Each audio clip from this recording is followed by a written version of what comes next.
Hello guys, welcome back to my channel. আজ আমি class 10-এর text বইটা নিয়ে একটু ডিসকাস করব। So without wasting time let's get started. তো চলো আজ লেসন 3টা স্টার্ট করা যাক। লেসন 3তে দেখো কী আছে, দ্য পাসিং অ্যাওয়ে অফ বাপু। লিখেছেন কে? নয়নতারা শেরগাল। এখানে নয়নতারা শেরগাল সম্পর্কে কিছু লেখা আছে, এগুলো একটু দেখবে।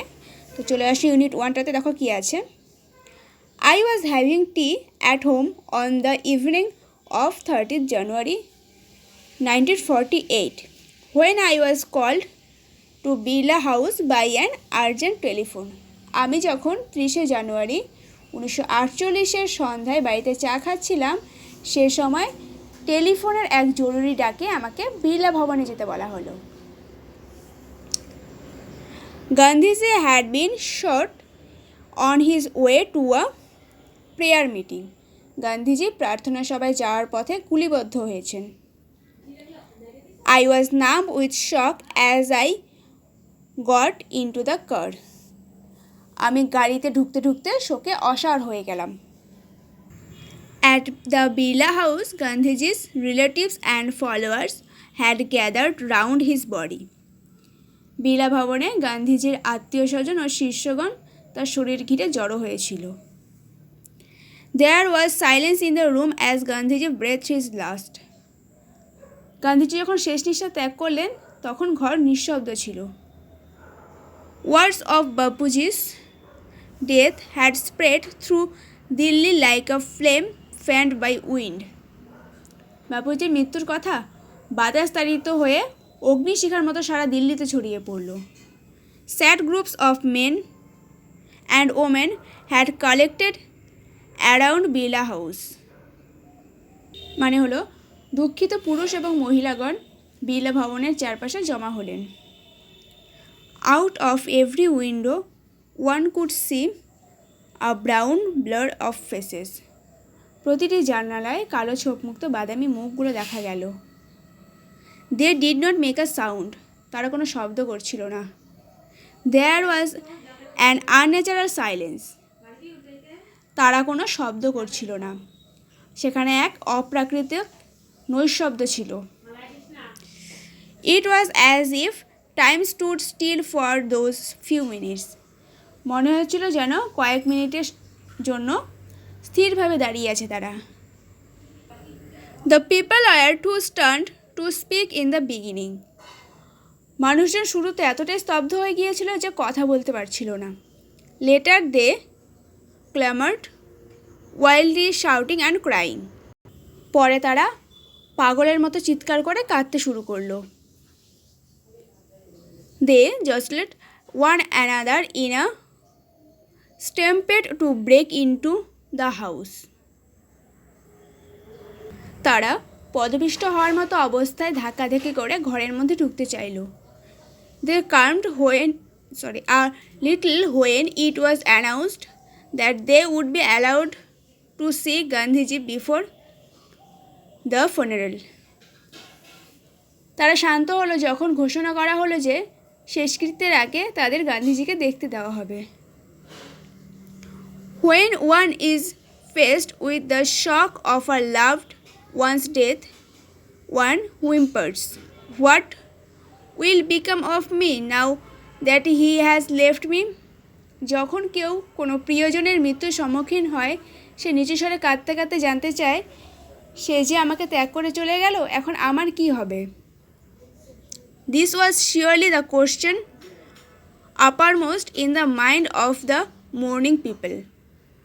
জমায়েত হওয়া শোকাহত মানুষজনের মনে নিশ্চিতভাবে সেই প্রশ্নটাই জেগে উঠল। They looked like lost children. তারা অসহায় শিশুদের মতো দেখাচ্ছিল তাদেরকে। It was the question in many of our hearts as we sat still, shocked and unbelieving. এটা আমাদের অন্তরেও ছিল যখন আমরা তখনও শোকাহত ও বিশ্বাস করতে পারছিলাম না যে তিনি মারা গেছেন। We listened to the broadcast telling the people of India that their Bapu was no more. আমরা ভারতের লোকেদের উদ্দেশ্য করা রেডিওতে ঘোষণা শুনছিলাম যে তাদের বাপুজি আর নেই। তো এই ছিল এই টেক্সটের ফার্স্ট পার্টটা, যেটা আমাদের পড়া হয়ে গেল। এবার চলো এটা কোশ্চেনগুলো সলভ করা যায়। কী আছে দেখো, 1 নম্বরে choose the correct alternatives to complete the following sentences. নিচের বাক্যগুলো সম্পূর্ণ করতে সঠিক বিকল্পটি বেছে নাও। Gandhiji had been shot on his way to a prayer meeting. An author came to know of Gandhiji's death by a telephone call. When one is faced with the shock of a loved one's death, one whimpers. তারপরে 2 নম্বরটা দেখো আছে fill in the chart with information from the text. Text থেকে information নিয়ে চার্টটাকে fill up করতে বলা হয়েছে। তো দেখো এই নম্বরটাতে কি আছে, date on which Gandhiji was shot dead. ডেটটা হয়ে যাবে 30 জানুয়ারি 1948। Place where Gandhiji breath his last, Birla house in Delhi. Information given by broadcast, কী ইনফরমেশনটা ছিল, বাপু ইজ নো মোর। তারপর 3 নম্বরটাতে দেখো কি আছে, state whether the following statements are true or false, provide sentences, phrase, word in support of your answer. মানে নিচের বাক্যগুলো সত্য না মিথ্যে লেখো আর তোমার উত্তরের সপক্ষে বাক্য, বাক্যাংশ বা শব্দের উল্লেখ করো। The author received an urgent telephone call in the morning. এটা false হবে। I was having tea on the evening of 30th January. এটা হয়ে যাবে ইভিনিংয়ে। People attempted to break into the Birla house. এটা true হবে। People jostled one another in a stampede to break into the house. The news of Gandhiji's death did not shock the people. এটা false হয়ে যাবে। Supporting স্টেটমেন্টটা দেখো, the people were too stunned to speak in the beginning. তারপর চলে আসো unit 2টাতে, দেখো কি আছে, গান্ধীজির funeral was to take place the day after his death. গান্ধীজির শেষকৃত্য তার মৃত্যুর পরের দিন হবে স্থির হয়েছিল। Hours in advance, people lined the road and the funeral procession was to follow. সময় এগিয়ে যেতে থাকলো আর মানুষজন যে পথে শেষকৃত্যের মিছিল যাবে সেই পথে লাইন দিয়ে দাঁড়িয়ে থাকলো। Mrs Naidu's daughter spoke for us all when she said simply, "We will walk." Mrs নাইডুর মেয়ে পদ্মাশ্রী আমাদের সকলের হয়ে কথা বলবেন, কেবল বলবেন আমরা হেঁটে যাব। It is the last time we shall be walking with বাপু। এটাই শেষ সময় আমরা বাপুর সঙ্গে হাঁটব। It was an agonizing walk. এটা ছিল এক বিষাদগ্রস্ত পদচারণা। Thousands silently watched the procession. হাজার হাজার মানুষ নিঃশব্দে শোক মিছিল দেখতে লাগলো। বাপু lay on an open truck covered with flowers. বাপু একটা ছাদ খোলা ট্রাকে ফুলে ঢাকা অবস্থায় শুয়েছিলেন। Thousands of people wept, trying to touch বাপু's feet. হাজার হাজার মানুষ কাঁদতে থাকলো, বাপুর চরণ স্পর্শ করার চেষ্টা করতে থাকলো।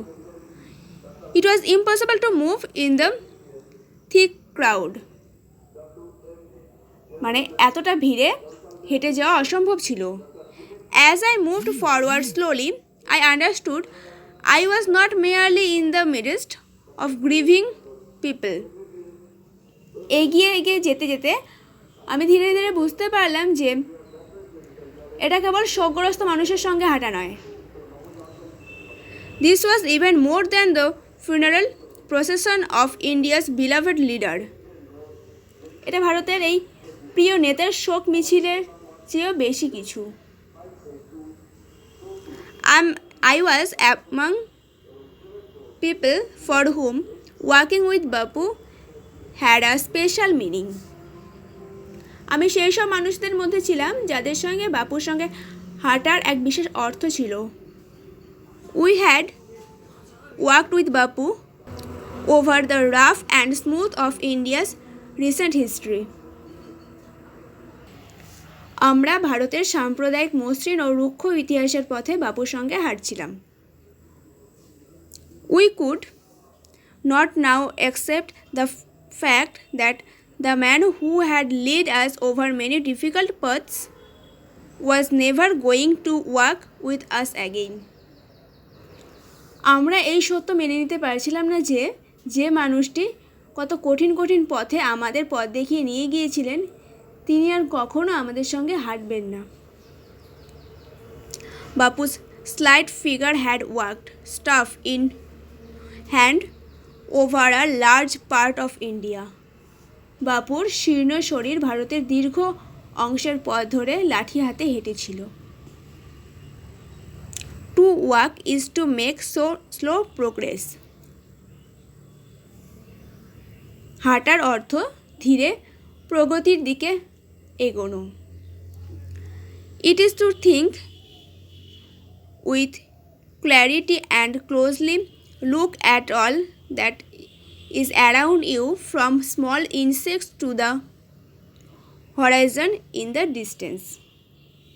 এটা পরিষ্কারভাবে বুঝতে হবে এবং আমাদের চারপাশে যা আছে ছোট ছোট কীটপতঙ্গ থেকে দূর দিগন্ত পর্যন্ত সে সবের প্রতি গভীর দৃষ্টি রাখতে হবে। Moreover, to walk was often the only way open to the average Indian. তাছাড়াও গড়পড়তা ভারতবাসীর কাছে হাঁটাটা একমাত্র খোলা পথ। It required no vehicles except his own body and cost him nothing but his energy. মানে এতে নিজের শরীর ছাড়া আর কোনো যানবাহনই লাগে না এবং নিজের শক্তি ছাড়া আর কিছুই খরচ হয় না। Gandhiji took this necessity as he took much that was commonplace and transformed it into a joyful effort. Gandhiji এই প্রয়োজনেই পথটি নিয়েছিলেন কারণ তিনি যা কিছু সাধারণের আয়ত্তের মধ্যে আছে তাকে গ্রহণ করেছিলেন এবং তাকে এক আনন্দময় কাজে রূপান্তরিত করেছিলেন। তো আজ এতটাই থাক, এরপর দিন এটার কোশ্চেনগুলো থেকে কন্টিনিউ করব। So thank you.